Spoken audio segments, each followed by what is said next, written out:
Brought to you by Chitale बंधू.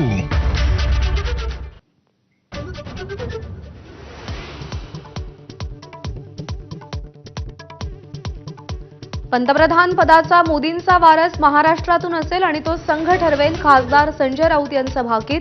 तर 2029 मध्ये पंतप्रधान म्हणून मोदींकडेच पाहतोय देवेंद्र फडणवीसांचं भाष्य.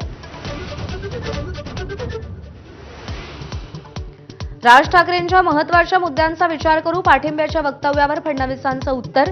तर राज ठाकरेंनी मुख्यमंत्री फडणवीसांना चांगल्या कामांची यादी द्यावी, राऊतांचा खोचक टोला.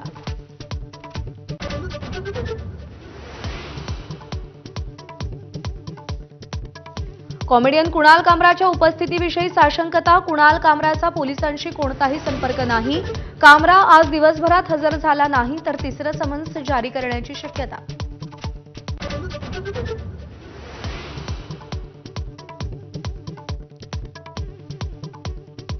बीडच्या अर्धमसल्यातील मशिदीत केलेल्या स्फोटाची एटीएस चौकशी करणार. अटकेतल्या दोघांचाही ताबा एटीएस घेण्याची शक्यता. गावातील परिस्थिती नियंत्रणात. नोटबंदीच्या 8 वर्षांनंतरही डीसीसी बँकांकडे 101 कोटींच्या जुन्या नोटा पडून. नोटा बदलून देण्यास रिझर्व्ह बँकेचा नकार. पुणे डीसीसीकडे 22 तर सर्वाधिक 25 कोटी कोल्हापूर डीसीसीकडे पडून.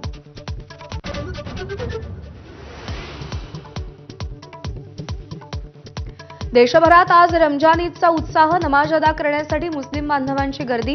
राज्यभरात ठिकठिकाणी सामूहिक नमाज पठण.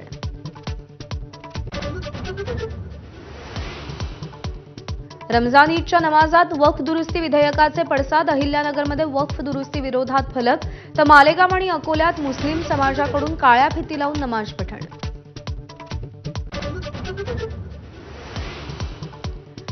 श्री स्वामी समर्थांच्या प्रकट दिन सोहळ्यानिमित्त अक्कलकोट भक्तांनी गजबजलं.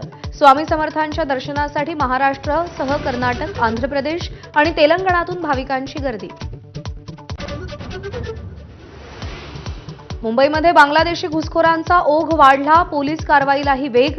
3 वर्षात जवळपास 1200 घुसखोर अटकेत. 250 घुसखोरांना मायदेशी पाठवण्याची कार्यवाही पूर्ण.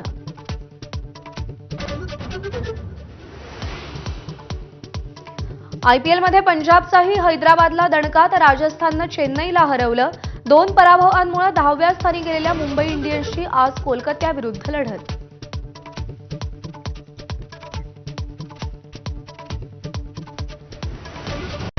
Headlines brought to you by Chitale बंधू.